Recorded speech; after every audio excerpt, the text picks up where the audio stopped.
ओम धर्म क्षेत्रे कुरुक्षेत्रे समवेता युयुत्सवः। कभी कभी युद्ध बाहर नहीं अंदर शुरू होता है, जहां एक और कर्तव्य खड़ा होता है और दूसरी ओर मोह, जहां जीत का अर्थ भी हार जैसा लगता है और हार में भी एक शांति छिपी होती है। वही क्षण था जब अर्जुन अपने ही हृदय से टकराया। शंख बज चुके थे, तलवारें खिंच चुकी थीं, पर उसके हाथ कांप रहे थे।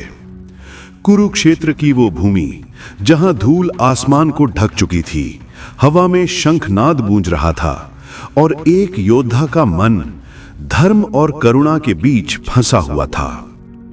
तभी वहां उतरे स्वयं भगवान श्री कृष्ण, सारथी बनकर, पर मार्गदर्शक बन जाने के लिए। ये केवल युद्ध की कहानी नहीं है, ये मनुष्य के भीतर के द्वंद्व की कथा है। ये वो क्षण है जब अंधकार से प्रकाश का संवाद होता है। ये है भगवद गीता अर्जुन विषाद योग, एक ऐसी कथा जो हर इंसान के जीवन में रोज घटती है। स्वागत है आपका टोन टेम्पल रेडियो पर। अगर आपको ये वीडियो पसंद आए तो इसे अपने मित्रों और परिवार के साथ साझा करें और चैनल को सब्सक्राइब कर हमारे साथ जुड़ें। धृतराष्ट्र का प्रश्न था, हे संजय बताओ, धर्म भूमि कुरुक्षेत्र में जब मेरे पुत्र और पांडु के पुत्र युद्ध की इच्छा से एकत्र हुए तो उन्होंने क्या किया? संजय ने आंखें मूंद लीं। उनके नेत्रों में वो दृश्य उभर आया। कुरुक्षेत्र का विशाल मैदान, जहां धरती कांप रही थी, रथों के पहिए मिट्टी को काट रहे थे, हवा में शंखनाद गूंज रहा था और एक योद्धा का मन धर्म और करुणा के बीच फंसा हुआ था।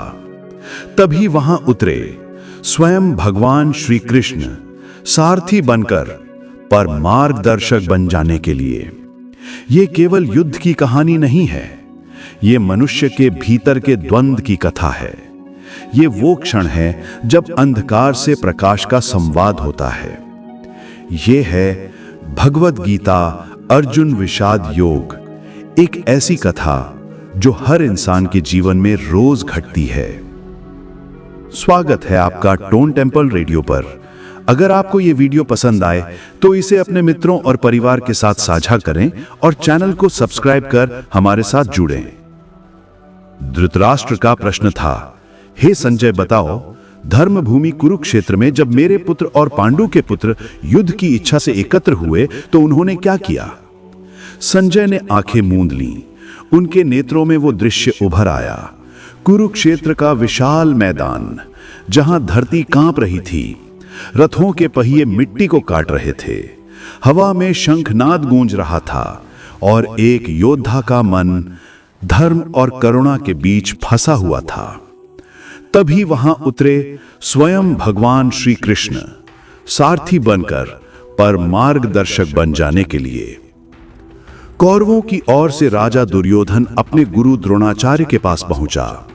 उसके मुख पर हल्की चिंता और अहंकार की झलक थी।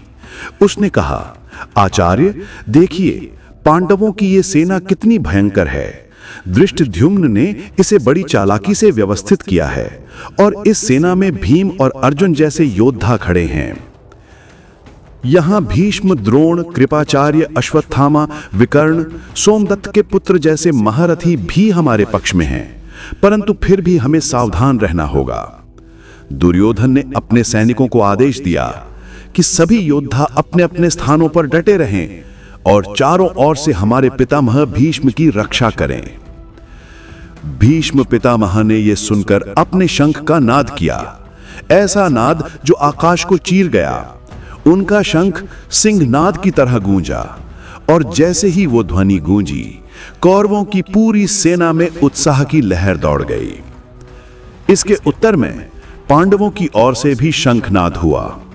धर्मराज युधिष्ठिर का अनंत विजय शंख, भीम का पौंड्र शंख, अर्जुन का देवदत्त शंख, नकुल सहदेव के सुघोष और मणिपुष्पक, उनकी ध्वनियां भी आकाश में उठीं और वो नाद इतना प्रचंड था कि धरती, आकाश, जल, पर्वत सब कांप उठे। रथों की पंक्तियां हिलने लगीं, हाथियों की चिंगाड़े सुनाई देने लगीं और तलवारें म्यान से बाहर आने लगीं। तभी अर्जुन ने अपने सारथी भगवान श्री कृष्ण से कहा, हे अच्युत, मेरा रथ दोनों सेनाओं के बीच में ले चलो। मैं देखना चाहता हूं कि इस युद्ध में मेरे सामने कौन कौन है, किससे मुझे युद्ध करना है और किसके लिए मुझे यह युद्ध लड़ना है। कृष्ण मुस्कुराए। उन्होंने रथ को आगे बढ़ाया। कुरुक्षेत्र की मिट्टी के बीच से रथ के पहिए गुजरने लगे।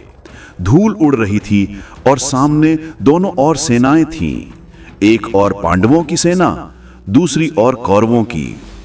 कृष्ण ने अर्जुन का रथ ठीक उस स्थान पर रोका जहां भीष्म और द्रोण खड़े थे, वे गुरुजन जिन्होंने अर्जुन को धनुर्विद्या सिखाई थी। कृष्ण बोले, देखो अर्जुन, यहां खड़े हैं तुम्हारे सामने कुरुवंश के सारे योद्धा। अर्जुन ने देखा, सामने पितामह भीष्म खड़े हैं, गुरु द्रोणाचार्य खड़े हैं, भाई, चचेरे भाई, मामा, भतीजे, मित्र, गुरुजनों की पूरी पंक्ति खड़ी है। एक क्षण के लिए अर्जुन का हृदय कांप उठा। वह बोला, हे कृष्ण, मेरे अपने ही स्वजन आज मेरे सामने शस्त्र उठाए खड़े हैं। मेरे हाथ कांप रहे हैं, धनुष हाथ से छूट रहा है, मुख सूख रहा है, शरीर कांप रहा है। मैं युद्ध नहीं कर सकता। उसके नेत्रों से आंसू बहने लगे।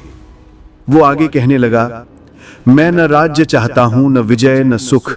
हे माधव, मुझे क्या लाभ होगा यदि हम अपने ही भाई, मित्र और गुरुजनों को मारकर ये राज्य प्राप्त करें? वे सब जिनके लिए मैं ये राज्य चाहता था, अब यदि वही मेरे सामने मर जाएं, तो इस विजय का अर्थ ही क्या रह जाएगा? कृष्ण मौन रहे। वो अर्जुन की आंखों में देख रहे थे। वहां भय था, करुणा थी, मोह था।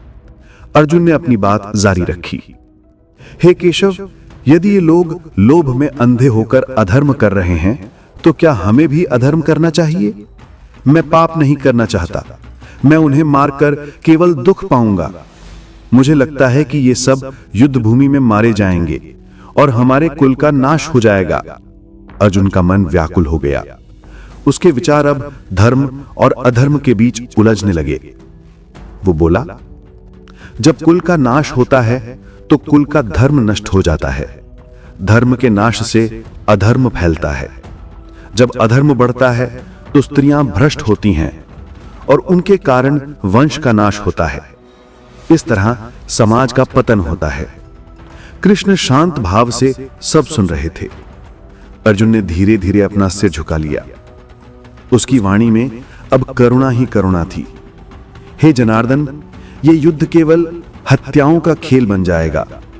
मुझे अपने ही भाइयों पर बाण चलाने की शक्ति नहीं रही। भले ही ये लोग मुझे मार दें, पर मैं अपने स्वजनों पर बाण नहीं चलाऊंगा। इतना कहते कहते अर्जुन का सारा शरीर ढीला पड़ गया। उसने अपना धनुष नीचे रख दिया। गांडीव, जो कभी उसके हाथ से अलग नहीं होता था, अब रथ के फर्श पर गिर पड़ा। अर्जुन ने सिर झुका लिया, आंखें बंद की और मौन बैठ गया। कृष्ण अभी भी सारथी की जगह पर खड़े थे। उनके चेहरे पर करुण मुस्कान थी। सूर्य की किरणें अर्जुन के श्वेत से भीगे मुख पर चमक रही थीं। वो योद्धा जो कभी युद्ध भूमि में अपराजित था, आज अपने भीतर ही हार चुका था। उसके भीतर का द्वंद्व चरम पर था। धर्म और मोह, कर्तव्य और करुणा, ज्ञान और अज्ञान के बीच। कृष्ण जानते थे, अर्जुन केवल अपने स्वजनों को नहीं देख रहा था, वो जीवन के मोहजाल को देख रहा था और उसी में फंस गया था। युद्ध की गर्जना थम गई थी। दोनों सेनाएं जैसे प्रतीक्षा में थीं कि अब क्या होगा। कृष्ण बोले कुछ नहीं, क्योंकि यही मौन उस प्रश्न का बीज था जिससे गीता का उपदेश जन्म लेगा। कृष्ण ने देखा अर्जुन के भीतर जो उदासी थी, वो केवल युद्ध की नहीं, बल्कि आत्मा की उलझन की उदासी थी।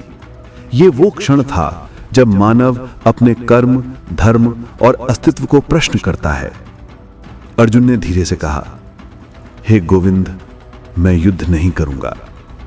और वो रथ के भीतर बैठ गया, धनुष त्याग कर शोक और करुणा में डूबा हुआ।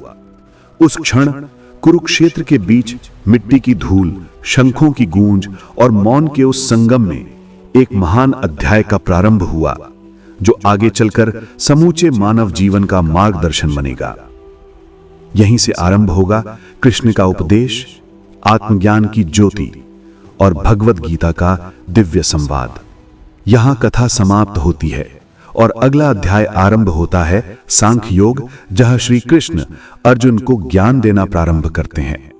स्वागत है आपका टोन टेम्पल रेडियो पर। अगर आपको यह वीडियो पसंद आए तो इसे अपने मित्रों और परिवार के साथ साझा करें और चैनल को सब्सक्राइब कर हमारे साथ जुड़ें।